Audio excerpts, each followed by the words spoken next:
A paz do Senhor, meus irmãos, estamos juntos mais uma vez, louvando e exaltando o nome do Senhor. Estaremos juntos por alguns momentos orando, bendizendo ao Senhor, estudando da sua palavra. É muito maravilhoso estarmos juntos. O salmista diz: ó, quão bom e agradável é que os irmãos vivam unidos. Podemos estar até juntos, separados pela distância, por causa da pandemia, por causa da quarentena, mas estamos juntos pela fé, pela nossa fé em Jesus Cristo. Então, estaremos aqui aprendendo da palavra do Senhor, estaremos estudando, mas a princípio estaremos orando, apresentando as nossas necessidades, apresentando as nossas petições a Deus, buscando ao Senhor a sua misericórdia, a sua graça para com as nossas vidas. Então vamos iniciar orando, buscando ao nome do Senhor, para que o Senhor possa estar abençoando o nosso estudo, para que o Senhor possa estar abençoando as nossas vidas. Oremos ao Senhor. Amantíssimo Deus, nosso Pai, nós louvamos o Teu nome, te engrandecemos, ó Senhor, por estarmos, Senhor, diante de Ti, buscando, Senhor, a Tua face, a Tua presença. Meu Pai amado, grande é a nossa oportunidade de estarmos, Senhor, aprendendo da Tua palavra, que é o alimento para nossas almas. Fica conosco, Senhor. Abre, Senhor, nossos corações para que possamos, Senhor, aprender de Ti, que é o verdadeiro mestre para as nossas vidas. Fica conosco, Senhor. É o que nós te pedimos, em nome de Jesus. Amém. Estaremos apresentando ao Senhor. Vivemos uma época, são dias difíceis, dias maus. Temos acompanhado o noticiário, mas sabemos que a mão do Senhor é poderosa para estar conosco, nos protegendo. Temos as nossas petições, temos os nossos pedidos. Cada um vai pedir sobre a sua família, os seus familiares, a proteção do Senhor nessa época difícil, nessa pandemia.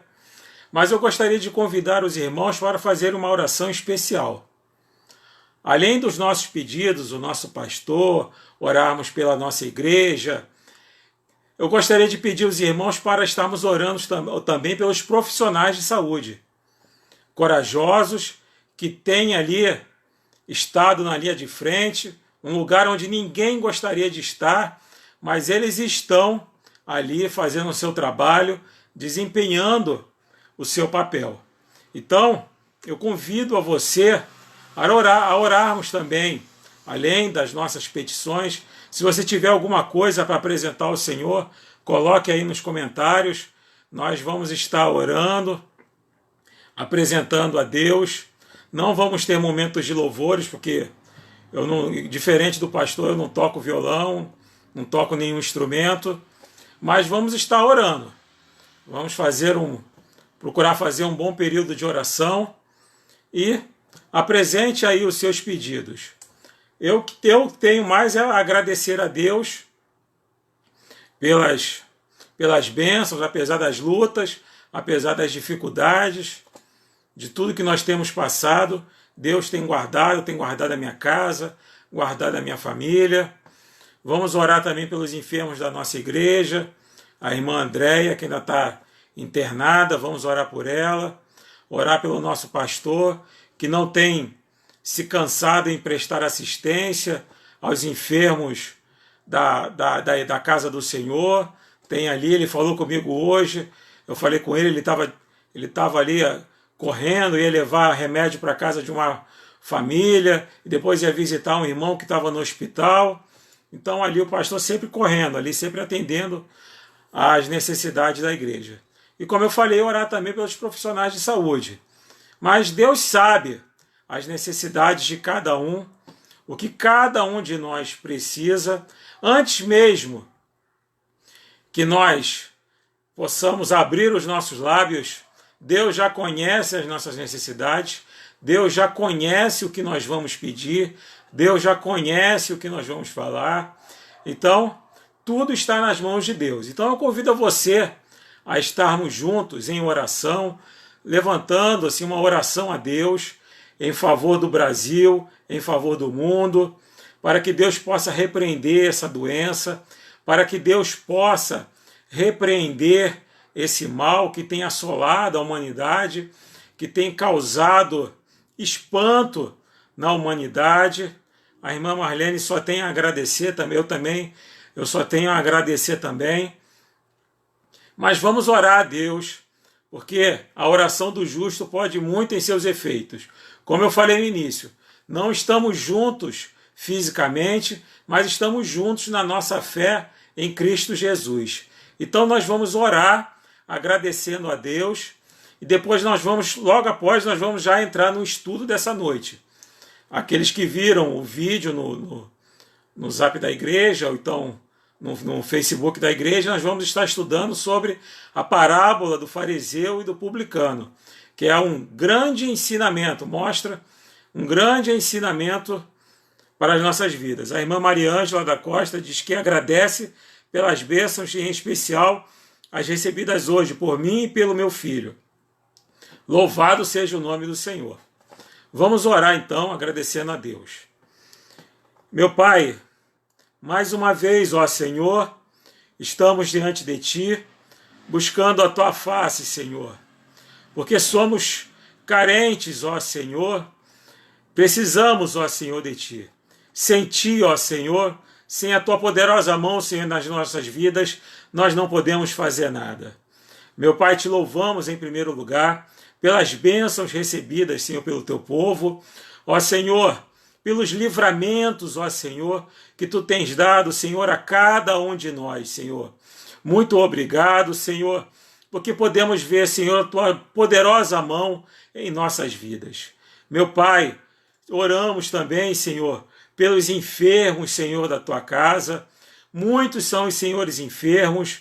Esta pandemia, Senhor, que tem assolado, Senhor, a humanidade, que tem deixado, Senhor, a humanidade preocupada, Senhor. Ó Senhor, entra com providência, vai visitando, ó Senhor, no leito de hospital, ó Senhor, vai visitando, Senhor, no lar, os enfermos, Senhor, da Tua casa, ó Senhor, vai, Senhor, curando, Senhor, cremos, Senhor, que se for da Tua vontade, Senhor, se for do Teu propósito, Senhor, se for da Tua soberana vontade curar, Senhor, os Teus servos serão curados, Senhor, em nome de Jesus, Senhor. Te pedimos, ó Senhor, pelo nosso país, abençoa, Senhor, as autoridades, Senhor. Muitas, Senhor, são as confusões que nós temos visto, Senhor, nos dias atuais, mas cremos, ó Senhor, que a Tua mão tem estado protegendo, Senhor, o Teu povo. Abençoa, Senhor, o nosso pastor, a sua família, o reverendo Lorival, Senhor, que incansavelmente, Senhor, tem se colocado no cuidado, Senhor, das ovelhas, Senhor. Abençoa ele, protege o seu lar, os seus familiares, a sua esposa, a Ismênia, os seus filhos, as suas noras, as suas netinhas, Senhor. Sê com eles, ó Senhor. Ó Senhor, Teus servos que têm se derramado, Senhor, na Tua presença. Meu Pai, abençoa, Senhor. Tu sabes, ó Senhor, a real necessidade dos Teus filhos. Entra com providência, meu Pai. Abençoa, Senhor, a cada um. Olha, Senhor, o Teu povo que tem buscado, Senhor, não a falsos deuses, mas ao único e verdadeiro Deus. Abençoa, Senhor, os Teus filhos. Abençoa, Senhor, também os profissionais de saúde, meu Pai, que têm se colocado, Senhor, incansáveis, ó Senhor, na linha de frente, Senhor, contra o coronavírus. Protege, meu Pai, ali o físico, o psicológico deles, Senhor. Muitos ali estão adoecendo, muitos, Senhor, estão entrando em depressão, mas sê com eles, ó Senhor, abençoa, para que eles possam estar exercendo essa importante missão, para que eles possam estar, Senhor, exercendo esse importante trabalho, Senhor. Sê com eles também. Abençoa, meu Pai, as nossas vidas, é o que nós te pedimos, em nome de Jesus. Amém. Bem, como foi anunciado, nós estaremos estudando um pouco. Não temos a pretensão de esgotar o assunto é muito vasto. A parábola ela traz muitos ensinamentos, mas nós vamos estar estudando, e já vamos começar o estudo, sobre a parábola do fariseu e do publicano. Dois homens totalmente diferentes que foram ao templo orar, fizeram orações diferentes, mas tiveram também resultados diferentes. Vamos ver por que um foi abençoado e o outro não foi abençoado. A parábola do fariseu e do publicano. Lucas, capítulo 18, a partir do verso 19. Você que está com a tua Bíblia, abra em Lucas, capítulo 18, a partir do verso 9. Lucas 18, 9. A parábola do fariseu e do publicano. Amém? Diz assim a palavra do Senhor. Propôs também esta parábola a alguns que confiavam em si mesmos, por se considerarem justos e desprezavam os outros. Dois homens subiram ao templo com o propósito de orar, um fariseu e o outro publicano. O fariseu, posto em pé, orava de si para si mesmo, desta forma: Ó Deus, graças te dou, porque não sou como os demais homens, roubadores, injustos e adúlteros, nem ainda como esse publicano. Jejuo 2 vezes por semana e dou o dízimo de tudo quanto ganho. O publicano, estando de pé, longe, não ousava nem ainda levantar os olhos ao céu, mas batia no peito dizendo: Ó Deus, sê propício a mim, pecador. Digo-vos que este desceu justificado para a sua casa, e não aquele, porque todo o que se exalta será humilhado, mas o que se humilha será exaltado. Louvado e engrandecido seja o nome do Senhor.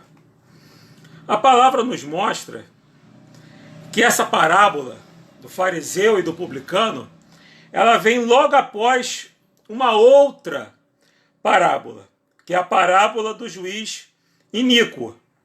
Os irmãos sabem a história, que é a parábola que fala de um juiz que não respeitava ninguém, e ali tinha uma viúva que todos os dias ia à porta daquele juiz e incomodava aquele juiz, dizendo: julga minha causa contra o meu adversário. Todos os dias ela ia na casa daquele juiz, até que o juiz, não aguentando mais a presença daquela viúva, faz o que ela pedia.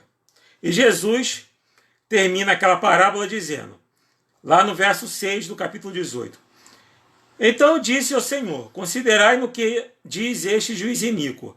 Não fará Deus justiça aos seus escolhidos, a que eles clamam dia e noite, embora pareça demorado em defendê-los?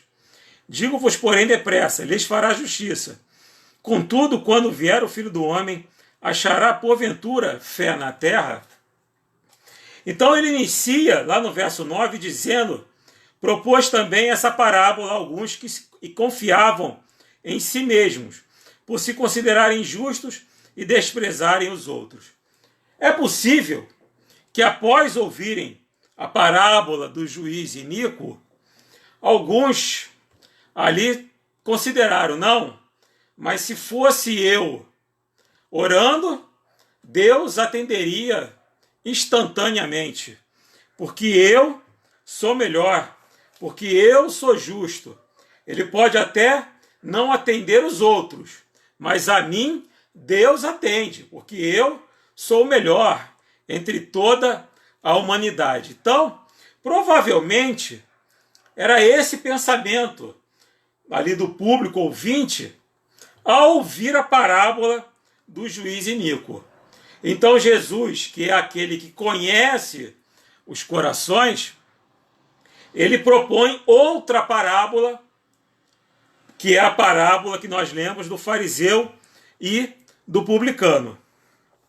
Então, nós temos que entender para entendermos essa parábola, nós temos que entender quem eram os fariseus e quem eram os publicanos, para que nós possamos entender o porquê da oração que eles fizeram. Dois homens com classes sociais, classes totalmente distintas, totalmente opostas, que tinham também considerações. O povo ali considerava o fariseu de uma forma e considerava também o publicano de outra forma. Mas quem eram os fariseus?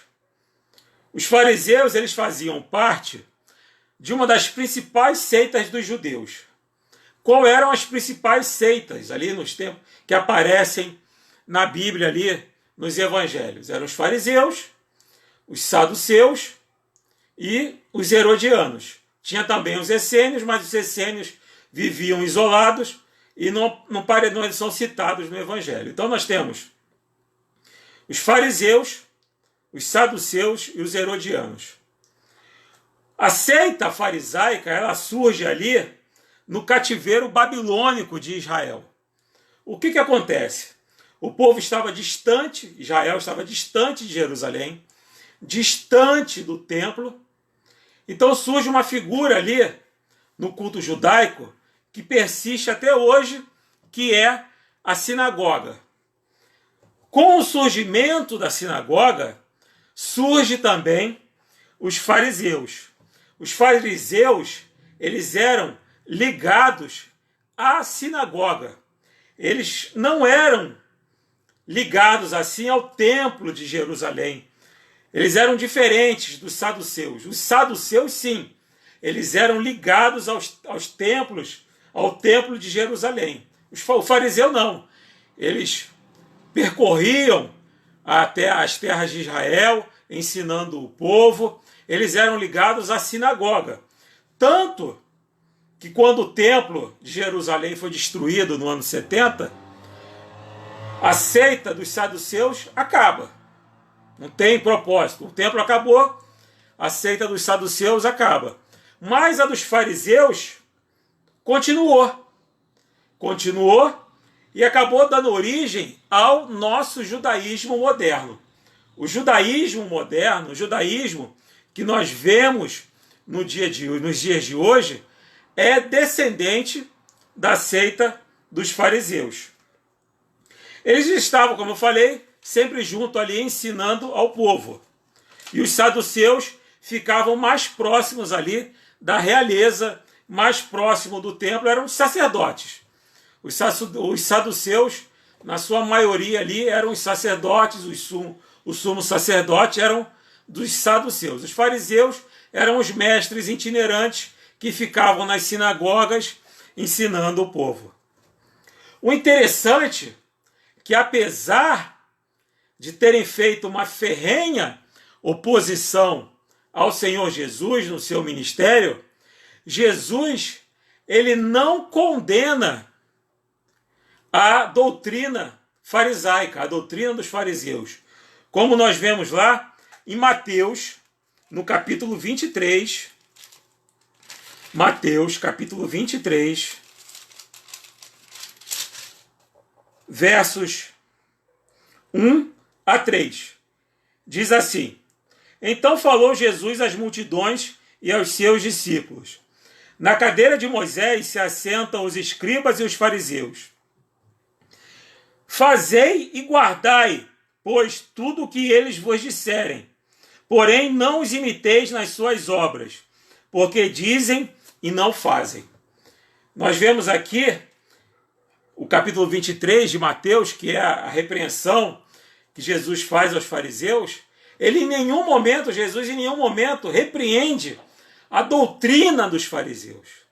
Ele repreende a hipocrisia dos fariseus, porque eles falavam uma coisa e faziam outra. Jesus fala, o que eles vos ensinam, tá ok, podem fazer o que eles vos ensinam, mas não imitem as atitudes deles, porque isso aí está perdido. Eles falam uma coisa e fazem outra. Essa era a repreensão de Jesus aos fariseus, não a sua doutrina. E nós vemos aqui que a doutrina deles era uma doutrina acertada. Lá quando Paulo se apresenta diante do Sinédrio, aí nós temos uma parte de saduceus e uma parte de fariseus. Paulo, que era descendente de fariseus, ele fala, eu estou sendo julgado por causa da minha esperança na ressurreição. Os fariseus acreditavam na ressurreição. Os saduceus não acreditavam na ressurreição. Então, o que os fariseus falam? Então nós não vemos crime nesse homem. Paulo usa logo a doutrina dos fariseus. Os fariseus, eles eram admirados pelo povo. Por quê? Porque eles estavam no meio do povo ensinando a lei de Moisés. E eles praticavam ali a lei ao extremo. Eles eram extremamente rigorosos no cumprir da lei. Eles cumpriam a lei ao pé da letra. Eles eram mais rigorosos do que a própria lei de Moisés. E ninguém aguentava esse rigor. Muitos não aguentavam esse rigor dos fariseus. Mas mesmo assim, eles eram amados pelo povo, admirados pelo povo. E os publicanos? Os fariseus eram admirados. E os publicanos? Quem eram os publicanos? Os publicanos eram os cobradores de impostos que trabalhavam para Roma. Então eles cobravam impostos. Ali nós sabemos que Israel era dominado pelo Império Romano e precisava de alguém ali para cobrar os seus impostos. Então quem cobrava eram os publicanos, que eram judeus que trabalhavam para o Império Romano. Então, já dá para ver que o povo não gostava deles. A gente geralmente não gosta de pagar imposto, né? Mas tem que pagar. Então, eles eram vistos ali como traidores da nação de Israel. Um judeu trabalhando para o Império Romano, cobrando o imposto dos seus irmãos judeus, isso é uma coisa inaceitável. Isso é uma coisa horrível. Então, os publicanos ali, eles eram odiados. Eles eram odiados pelo povo. Porque além de cobrarem impostos, eles geralmente cobravam mais do que era solicitado. E ficavam com excedente. Então, se a pessoa tinha que pagar 5, eles cobravam 8, davam 5 para Roma e ficavam com 3. Então, aí eles faziam a riqueza, e isso era uma prática muito comum entre os publicanos. Nós vemos lá Zaqueu falando: Senhor, na sua conversão, se eu defraudei alguém, se eu roubei alguém, eu vou restituir quadriplicado, porque ele sabia que ele roubava as pessoas. Então, os publicanos, eles eram odiados pela nação de Israel. E por causa desse ódio que a nação sentia pelos publicanos, eles viviam ali à margem da sociedade. Eles estavam sempre ali com as prostitutas, eles estavam ali sempre à margem da sociedade. E por estarem à margem da sociedade, eles não participavam dos serviços religiosos de Israel e não praticavam a lei. Então nós temos os fariseus, que eram amados e praticavam a lei ao extremo, e nós temos os publicanos, que eram odiados e não praticavam a lei. Agora podemos assim imaginar esses dois homens subindo ao templo para orar. Vamos imaginar o fariseu indo orar no templo e o publicano logo atrás, ou indo também orar. Nós podemos ver o povo ali, podemos imaginar o povo na sua admiração pelo fariseu. As mães falavam: olha, meu filho, que um dia você seja igual àquele fariseu. Aquele ali é um homem de Deus. Aquele ali é um homem honrado. É um homem que ensina a lei. É praticante da lei. Está ali praticando, está nos ensinando a lei. Olha que bom exemplo. Olha como ele é abençoado. E será que quando o publicano foi no templo, será que ele teve também essa admiração do povo? Com certeza não. Muitos podem ter falado: quem é ele para ir ao templo orar? Esse pecador, esse traidor da nação de Israel.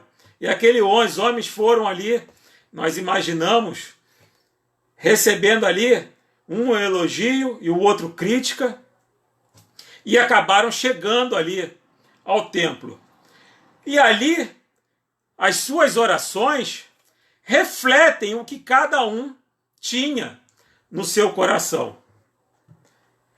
A oração do fariseu foi uma oração comum feita por esse tipo de pessoa. Nós temos até hoje os judeus ultra-ortodoxos, alguns judeus, eles ao acordarem, eles até hoje oram: graças te dou, ó Senhor, por não ter nascido gentio e nem ter nascido mulher. Então, é uma oração vaidosa, é uma oração de exaltação ao eu. E ali ele fazia, mais até do que confessar os seus pecados, ele apresenta diante de Deus as suas qualidades, como nós vemos aqui. A partir lá, Lucas 18. Lucas 18. E Jesus diz assim, de 18:11. O fariseu, posto de pé, orava de si para si mesmo, desta forma: ó Deus, graças te dou, porque não sou como os demais homens, roubadores, injustos e adúlteros, nem ainda como esse publicano. Jejuo 2 vezes por semana e dou o dízimo de tudo quanto ganho. Então aqui nós vemos que ele se considerava superior, ele não apresenta os seus defeitos, ele fala as suas qualidades. Jesus diz que era uma oração dele para ele mesmo, não tinha nada de alcançando Deus, estando na presença de Deus, não, era vaidade pura, era totalmente vaidade. Mas vamos analisar a oração do fariseu. Pelo estilo de vida dele que nós vemos, ele jejuava, dava o dízimo, não era adúltero, não era roubador, não era desonesto. Tem alguma coisa errada no estilo de vida do fariseu diante das qualidades que ele apresenta?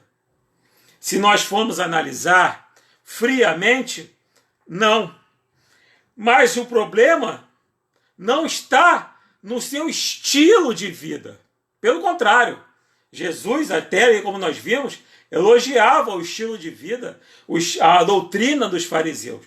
O problema é que ele achava que isso era a sua força. Ele encarava as suas qualidades como sua força. E ele se exaltava nas suas qualidades. Ele se considerava superior. Para ele, a prática da lei é um fim em si mesmo. Não.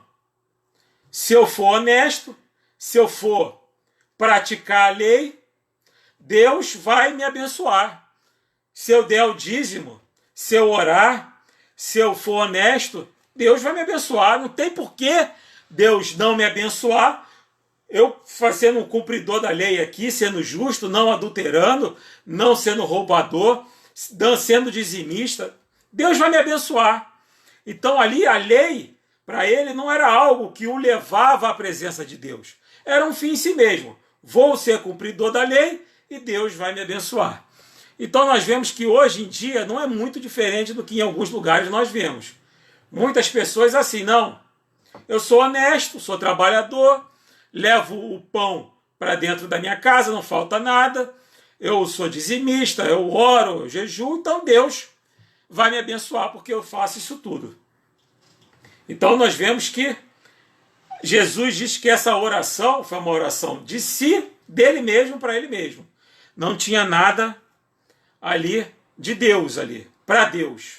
Era orgulho puro, era autoexaltação. Ele estava ali se exaltando, se louvando.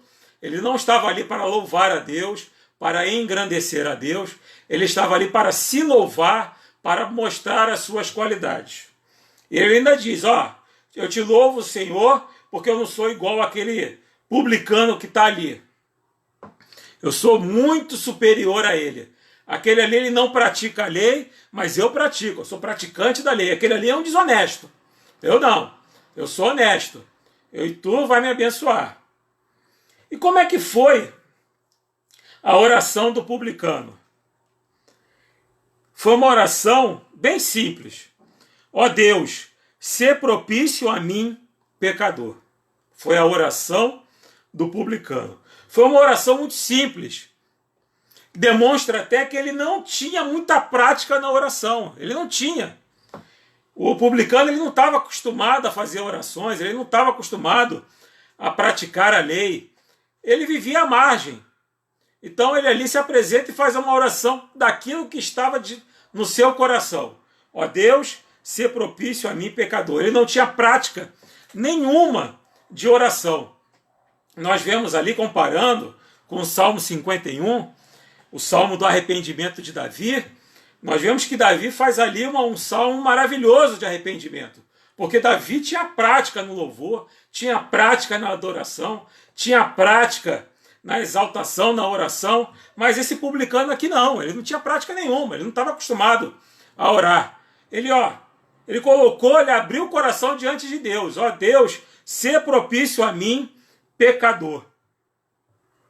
Diante dele, a única coisa que ele via na frente dele eram os pecados que ele cometia. Era a única coisa que ele conseguia enxergar. Diante deles estavam os pecados dele, como Davi mostra lá no Salmo também 51, que nós acabamos de citar, que é o Salmo do arrependimento de Davi pelo homicídio e adultério que ele cometeu. Ele fala lá no Salmo 51, versos 3, e diz assim, pois eu conheço as minhas transgressões, e o meu pecado está sempre diante de mim. Era a situação do publicano. Ele sabia a vida que ele levava, ele sabia quem ele era, ele sabia quais os pecados que ele cometia, estava ali, nu e escancarado diante dele. E isso ali estava causando um enorme peso no coração dele. Enquanto o fariseu se dizia maravilhoso, o publicano nem se considerava digno de estar ali no templo do Senhor, na casa do Senhor. Ele, o publicano, no verso 13, o publicano estando de pé longe, ele provavelmente ficou lá na entrada do templo, ele não quis nem entrar. Não ousava nem ainda levantar os olhos ao céu. Eu não sou digno nem de olhar aos céus, que é a habitação do Altíssimo. Eu não sou digno. Ele não se considerava digno nem de estar ali no templo do Senhor. Então ele ali rasga o seu coração e apresenta os seus pecados diante de Deus. E nós entendemos, e Jesus mostra, que a oração do publicano, ela foi acertada. Ele estava ali, a Bíblia mostra que ele batia nos peitos, aí nem olhava, nem ainda ousava levantar os olhos ao céu, mas batia no peito dizendo, ó Deus, sê propício a mim, pecador. Nos tempos bíblicos, o bater no peito era sinal de extremo luto e desespero. As pessoas, quando estavam enlutadas, quando estavam passando por uma situação de desespero, elas batiam no peito, rasgavam as vestes, colocavam cinza na cabeça. E o publicano estava ali, batendo no peito. Sê propício a mim, Senhor, que sou pecador. O pecado, a Bíblia nos mostra, que o pecado deve nos trazer tristeza e angústia. Quando o pecado traz para a minha vida tristeza e angústia, a Bíblia nos mostra, Jesus nos diz, que nós seremos felizes. Como está lá em Mateus No capítulo 5, verso 4. Mateus 5, 4, que são as bem-aventuranças. Bem-aventurados os que choram, porque serão consolados. Quem chora pelos seus próprios pecados, e eu não estou falando aqui de derramar algumas lágrimas, eu estou falando aqui de se angustiar, de se desesperar, de se incomodar. Aquele que chora dessa maneira, porque é pelo fato de ser pecador, ele será consolado, ele será feliz. O versículo que nós lemos lá em Mateus, bem-aventurados os que choram, porque serão consolados, o verbo chorar, a palavra chorar, no grego, é a mesma utilizada, é a mesma palavra utilizada pela Septuaginta. O que é a Septuaginta? A Septuaginta foi a primeira tradução do Antigo Testamento, do hebraico para o grego. Foi uma tradução feita entre os séculos 3 e 1 a.C. Por que essa tradução é importante para nós? Porque era a Septuaginta, a tradução da Septuaginta, era a Bíblia que Paulo usava, era a Bíblia que os apóstolos usavam, era a Bíblia do dia a dia ali do povo. Então, nós vemos que o versículo chorar, a palavra chorar em Mateus 5,4, bem-aventurados os que choram, porque serão consolados, no grego, é a mesma palavra usada pela Septuaginta, que é a tradução do Antigo Testamento do grego, do hebraico para o grego, lá em Gênesis 37 e 35. Qual é esse versículo? Mostra o desespero de Jacó quando ele recebe a notícia, quando ele recebe ali a roupa de José ensanguentada, e ele acha que José morreu, que José foi devorado por uma fera.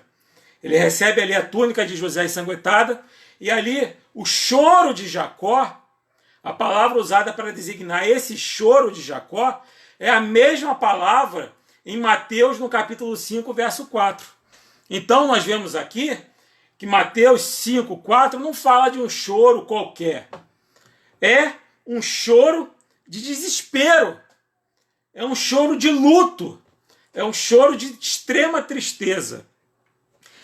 E eu me pergunto, e eu me coloco também nessa pergunta, será que nós choramos pelos nossos pecados da mesma forma que um pai ou uma mãe chora por um filho morto? Será que nós choramos dessa forma pelos nossos pecados? Será que bate em nós esse desespero? Senhor, eu sirvo a um Deus santo e sou pecador. Eu não quero pecar. Paulo ali em Romanos, ele mostra também o seu desespero. O bem que eu quero, esse não faço, mas o mal que não quero, esse eu faço. Miserável homem que sou. Será que nós temos esse desespero pelos nossos pecados? O desespero de um pai ou uma mãe diante de um corpo do seu filho morto. É dessa forma que nós temos que nos angustiar pelos nossos pecados. Foi dessa forma que o publicano se angustiou no templo de Deus. Bateu no peito, sinal de extremo luto, de extremo desespero, de extrema angústia. Ser propício a mim, Senhor, que sou pecador. Arrepender-se não é apenas chorar, um choro, uma lágrima, mas significa também mudança. Será que nós, quando pecamos, confessamos os nossos pecados diante de Deus e mudamos de atitude? Procuramos não cometer mais aquele pecado? Com certeza, o fariseu tinha muitos pecados para confessar ali diante de Deus, mas ele não confessou nenhum. Por quê? Porque ele era orgulhoso, ele era vaidoso. O vaidoso, o orgulhoso, nunca será perdoado, porque o seu orgulho lhe impede de pedir perdão. O orgulho impede com que ele rasgue o seu coração diante de Deus. Aquele que humildemente confessa o seu pecado alcançará perdão. O fariseu não confessou nenhum pecado, ele só disse qualidades dele. Mas aquele que confessa o seu pecado, ele alcança o perdão de Deus. Como está lá na primeira epístola de João, no capítulo 1, primeira epístola de João, um texto bem conhecido. Primeira epístola de João 1:9. Se confessarmos os nossos pecados, ele é fiel e justo para nos perdoar os pecados e nos purificar de toda a injustiça. Então, para que eu tenha o pecado perdoado, eu tenho que confessar o meu pecado. Mas essa confissão pode ser feita de qualquer forma. Pode ser, eu me ajoelho diante de Deus, mas ali como cumprindo um ritual, e de forma mecânica eu confesso os meus pecados a Deus. Será que isso é válido? Para que possamos alcançar o perdão de Deus, nós temos que confessar os nossos pecados com um coração humilhado. Muitas das vezes nós confessamos a Deus, nos ajoelhamos ali mecanicamente, fazemos uma oração mecânica e achamos que está tudo certo. Mas nós temos que reconhecer o nosso pecado com o coração humilhado. Davi, ele fez isso, como está lá, voltando lá no Salmo 51. Salmo 51, verso 17. Sacrifícios agradáveis a Deus são o espírito quebrantado, coração compungido e contrito, não o desprezarás, ó Deus. Então nós vemos que tem que ser com o coração quebrantado, não pode ser de qualquer maneira, de uma forma mecânica, de uma forma ritualística. Para Deus não interessa. Nós temos que confessar as nossas fraquezas. O publicano, ele tinha tantos pecados e tantas fraquezas que ele não consegue nem enumerar. O desespero dele era tanto que ele não consegue nem falar. A única coisa que ele consegue balbuciar ali é: ó Deus, sê propício a mim, pecador. Olha para mim, Senhor. Eu sou um pecador, tu sabes os meus pecados. Olha para mim, seja propício a mim. Ele ali reconhecia totalmente a sua fraqueza diante de Deus. Quando nós reconhecemos as nossas fraquezas, o poder de Cristo se manifesta em nós.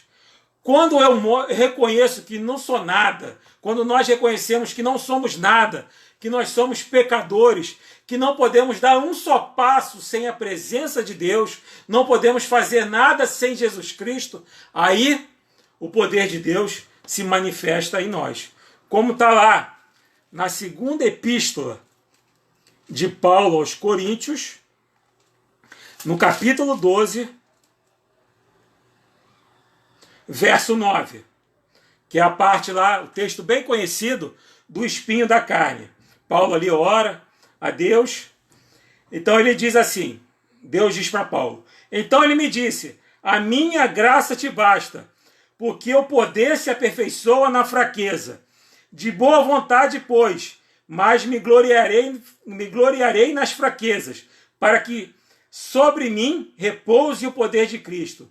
Pelo que sinto prazer nas fraquezas, nas injúrias, nas necessidades, nas perseguições, nas angústias, por amor de Cristo. Porque quando sou fraco, então é que sou forte. Quando nós reconhecemos a nossa fraqueza, aí Deus manifesta o seu poder nas nossas vidas. Enquanto nós estamos orgulhosos das nossas atitudes, de tudo aquilo que nós temos de bom, das nossas virtudes, nós não alcançamos a presença de Deus. Jesus falou que o fariseu orou de si para si mesmo.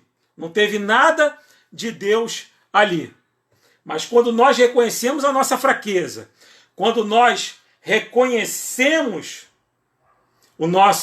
a nossa limitação, a nossa condição de pecador, aí o poder de Deus se manifesta nas nossas vidas. Quando nós reconhecemos que nós não somos nada e Ele é tudo, aí o poder de Deus se manifesta nas nossas vidas. Nós temos que entender, diferente daquele fariseu, que nós não somos nada, nós não somos salvos pelo que nós somos, mas apesar de quem nós somos. Eu não sou salvo porque eu sou bonzinho, porque eu sou chefe de família, porque eu sou trabalhador, porque eu estou na igreja, não. Eu sou salvo apesar de ser um pecador, apesar de ser um errado, apesar de falhar, de ser falho. Deus é propício para com a minha vida e para com as nossas vidas. E voltando ao texto lá de Mateus 5,4. Bem-aventurados que choram, porque serão consolados. Jesus diz lá no final da parábola, no verso 14. Digo-vos que este desceu justificado para a sua casa. Não foi o fariseu que desceu justificado. Não foi o fariseu que teve a sua oração ouvida. Mas quem teve a sua oração ouvida foi aquele que chorou por causa dos seus pecados. Foi aquele que se rasgou diante de Deus. Foi aquele que reconheceu que não era nada, que ele precisava da bênção de Deus, ele precisava da bênção do Senhor. Ele era carente. O outro não alcançou nada. O publicano, alcançou a justificação de Deus. Digo-vos que este desceu justificado para a sua casa. E não aquele, não o fariseu. Porque todo aquele que se exalta será humilhado, mas o que se humilha será exaltado. Louvado e engrandecido seja o nome do Senhor, que tem a cada dia reconhecido aqueles que se humilham na presença dele, aqueles que choram na presença dele, choram, se angustiam porque são pecadores, se angustiam. Senhor, eu não quero pecar. Se eu tivesse livre-arbítrio, eu não pecaria mais. Mas eu sou um escravo do pecado. Mas graças a Deus que Cristo me libertou do pecado. Fui liberto do pecado para servir a Jesus Cristo. Mas enquanto estivermos nesse mundo, ainda estaremos pecando, nos santificando até o dia perfeito, o dia que o Senhor vier nos buscar. Devemos rasgar não as nossas vestes. Então eu vou orar, vou colocar pó na cabeça, me bater no peito, rasgar tudo, vou fazer um escândalo para que Deus me veja e me perdoa. Não. Nós devemos rasgar os nossos corações diante de Deus. Nós devemos nos rasgar o nosso ser. Assim como Davi fez. Ali não levou em consideração o fato de que era um rei, o fato de que era um soberano de Israel, mas Davi se rasga na presença do Senhor. Ele rasga o seu coração. O publicano rasgou o seu coração diante de Deus. Ele reconheceu que era pecador. Ele reconheceu: Senhor, tem misericórdia. Eu não estou aguentando mais ser pecador. Eu não estou aguentando mais essa vida de pecado. Ser propício a mim, ó Senhor, pecador. Então, ele rasga também o seu coração. Jesus fala que aquele que chora pelos seus pecados, da mesma forma que uma mãe ou um pai chora pela morte de um filho, ali nós vemos que podemos entender que seja a maior dor que o ser humano possa sentir. Ali você, contrariando toda a ordem natural da vida, a geração mais velha enterrar a geração mais nova. Porque o certo é os filhos enterrarem os pais, e não os pais enterrarem os seus filhos. Então, ali, contrariando toda a ordem natural da vida, ali um pai e uma mãe enterram um filho e demonstra ali pode ser uma dos maiores sofrimentos do ser humano.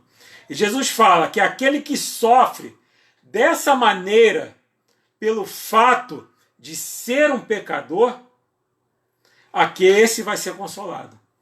Esse vai ter alegria. Esse vai ter regozijo na presença de Deus. Esse vai ser consolado, esse vai se alegrar na presença de Deus. Então que possamos sempre rasgar os nossos corações na presença de Deus. Quando confessarmos os nossos pecados, não façamos de maneira ritualística, de maneira mecânica, mas como o publicano, em desespero, sabe, reconhecendo que nós somos pecadores, que nós somos injustos, que nós não temos justiça, em nós mesmos não temos justiça nenhuma. Somos justificados em Deus através de Jesus Cristo, mas reconhecendo que nós não somos nada. Nós somos o pó da terra. Como eu falei, nós não somos salvos pelas nossas virtudes, mas apesar dos nossos defeitos, pela graça de Deus, nós somos salvos. Que possamos guardar essa palavra em nossos corações, ter ali um temor e um tremor diante de Deus, pedindo ali o perdão pelos nossos pecados. Amém? Se alguém quiser falar alguma coisa, colocar aqui alguma dúvida, alguma questão, nós já estamos encerrando. Para mim mais uma vez uma bênção estarmos juntos, mesmo que separados, mas juntos, em uma só fé, em um só corpo, em um só espírito, aprendendo da palavra do Senhor. Que possamos estar sempre ali diante do Senhor, pedindo perdão pelos nossos pecados, pelas nossas falhas, sempre reconhecendo que somos pecadores. Não somos nada, irmão. Nós não somos nada. Eu sou eleito, eu sou predestinado, irmão. Nós só estamos de pé porque Deus tem nos sustentado. Se Deus não estivesse nos sustentando, nós não estaríamos aqui. Então, que possamos guardar a palavra de Deus em nossos corações. Nós vamos orar, agradecendo a Deus por esse estudo, mais uma vez, louvando ao Senhor pelo seu povo. Senhor, muito obrigado, ó Senhor, pela tua palavra. Meu Pai, que possamos sempre reconhecer, Senhor, que nós somos pecadores, que nós somos falhos, ó Senhor, que não haja jamais em nossos corações, Senhor, nenhuma vaidade, nenhum orgulho, Senhor, mas que possamos reconhecer que tudo provém de Ti, Senhor. O nosso fôlego de vida, Senhor, provém de Ti. Senhor, perdoa, Senhor, os nossos pecados, as nossas falhas, Senhor. Nós não queremos pecar, Senhor, mas pecamos, ó Senhor. Mas sabemos, ó Senhor, que a Tua graça nos sustenta, a Tua graça nos basta. Pela Tua misericórdia, ó Senhor, estamos na Tua presença. Fica conosco, meu Pai, por misericórdia, abençoa as nossas vidas, é o que nós te pedimos, em nome de Jesus. Amém. Que Deus abençoe os irmãos, que possamos estar cada vez mais na presença do Senhor, buscando a sua face e buscando cada vez mais o seu perdão, nos arrependendo pelos nossos pecados, rasgando os nossos corações na presença de Deus. Que Deus nos abençoe, que possamos estar cada vez mais na presença do Senhor. Amém.